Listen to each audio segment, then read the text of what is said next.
Bismillahirrahmanirrahim. Waltakum minkum ummatun yad'una ilal khairi wa ya'muruna bil ma'ruf wa yanhauna 'anil munkar. Assalamualaikum warahmatullahi wabarakatuh. Makasih, pertanyaan cerdas. Subhanallah, Masya Allah, pertanyaan tak bagus, Bu. Dan apakah cara takbirnya perempuan dengan laki-laki sama? Termasuk nanti rukuknya apa sama? Apa sujudnya juga sama? Tentu kita ketahui bahwa secara umum penjelasan Nabi tidak pernah membedakan mana takbir laki-laki, mana takbir perempuan. Secara umum dalil-dalil itu menunjukkan sama. Cuma nanti ada ulama yang mengkondisikan bolehnya memberikan tuntunan perempuan dengan kekhususannya bahwa perempuan itu misalnya khawatirkan nanti tersingkap ini, maka dia mungkin tidak terlalu lebar begini kalau takbirnya, atau hati-hati kalau misalnya dia kan begini, itu sudah kelihatan auratnya kalau begini kan, sampai di sini bagusnya. Maka secara umum sama, tetapi ada nanti ulama yang merinci pada perkara-perkara takbir untuk perempuan, dan itu pemahaman-pemahaman yang lahir pada saat juga rukuk, pada saat sujud, karena perempuan itu ya peka sekali apa yang ada pada dirinya, sehingga jangan tersingkap, jangan terbuka, jangan ada peluang fitnah. Maka biasa kalau laki-laki kan kita anjurkan dibuka begini, kalau perempuan ditutup. Itu pemahaman makna saja, tapi dalil secara tegas Pak tidak ada. Tidak ada penegasan Nabi secara jelas. Apa yang dilakukan Nabi, laki-laki demikian tanpa penjelasan khusus untuk perempuan, maka itu juga untuk perempuan.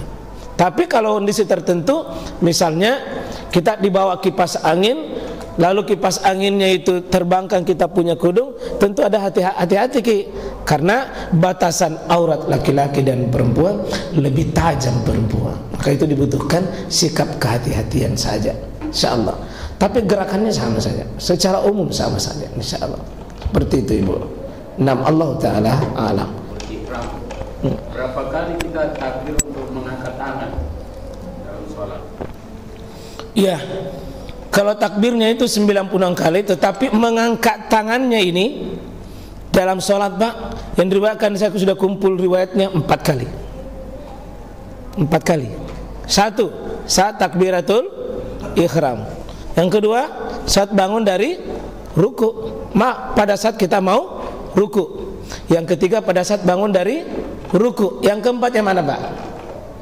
Kan tadi mau takbiratul ihram, mau ruku, bangun dari ruku sudah 3. Yang keempat?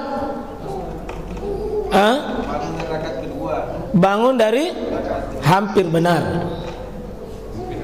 Hampir benar. Mana? Bangkit dari?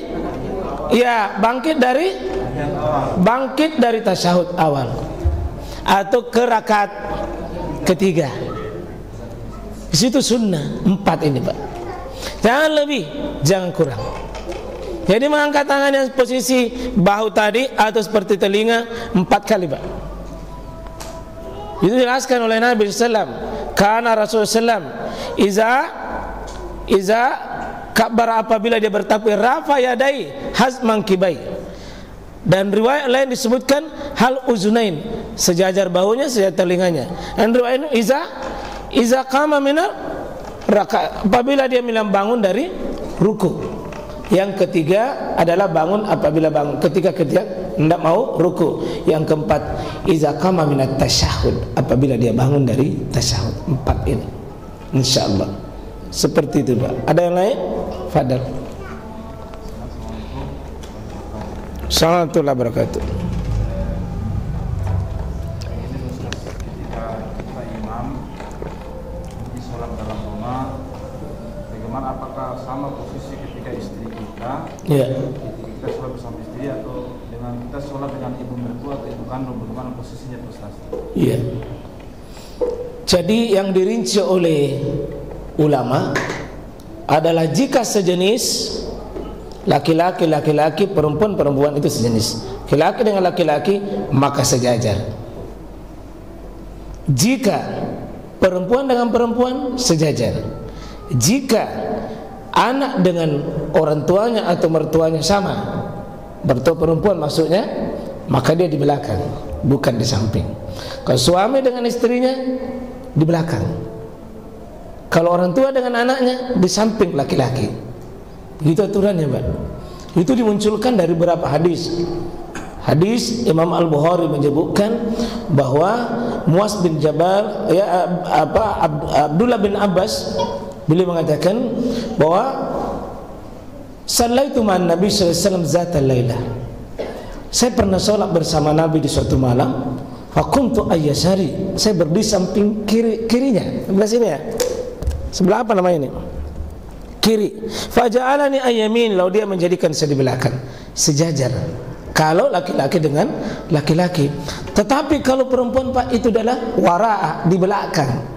Kalau perempuan, meskipun suami istri, demikian sunnahnya. Kalau beda jenis, di belakang. Kalau sama, sejajar. Yang namanya saja sama. Seperti itu, Pak. Allah Ta'ala a'lam. Ada yang lain? Ada?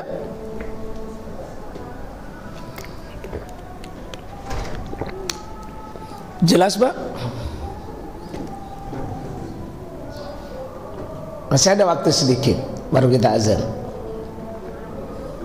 Kalau ada mau diperjelas atau ada mau ditambahi, silahkan. Ada yang Bapak tidak setuju, ya silahkan.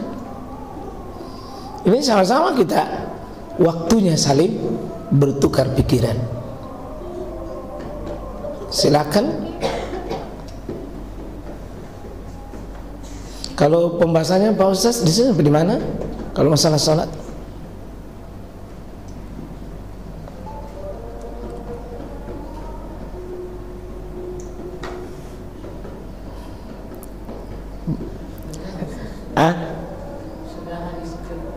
Oh, pakai dia pendekatan kitab.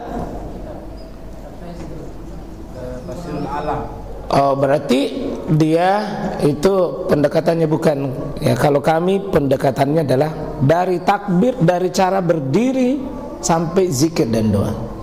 Itu mungkin jadi memang kalau pendekatan. Karena tidak ada satupun kitab yang lengkap dan sempurna, tidak ada. Biar Bapak buka semua kitab, tidak ada lengkap dan sempurna. Semua saling melengkapi. Semua saling melengkapi. Karena itu kadang kita rusak kalau membaca satu kitab lalu abaikan kitab lain.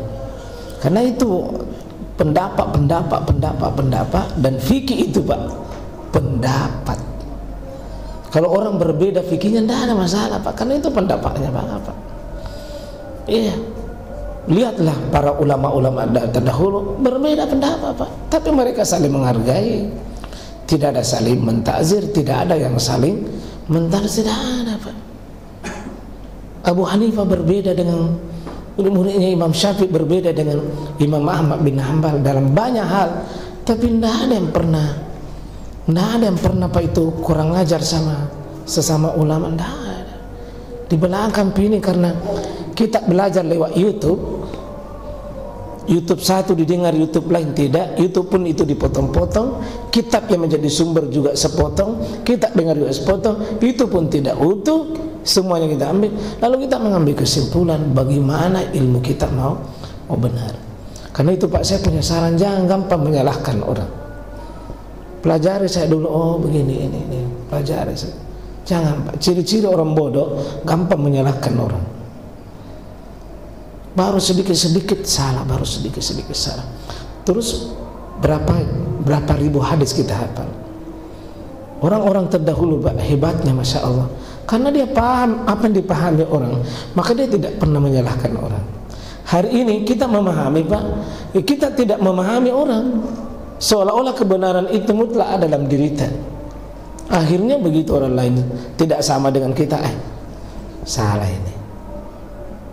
Ya begitulah, karena kacamata kita itu kacamata kuda, satu sisi saja, Pak, kita pakai.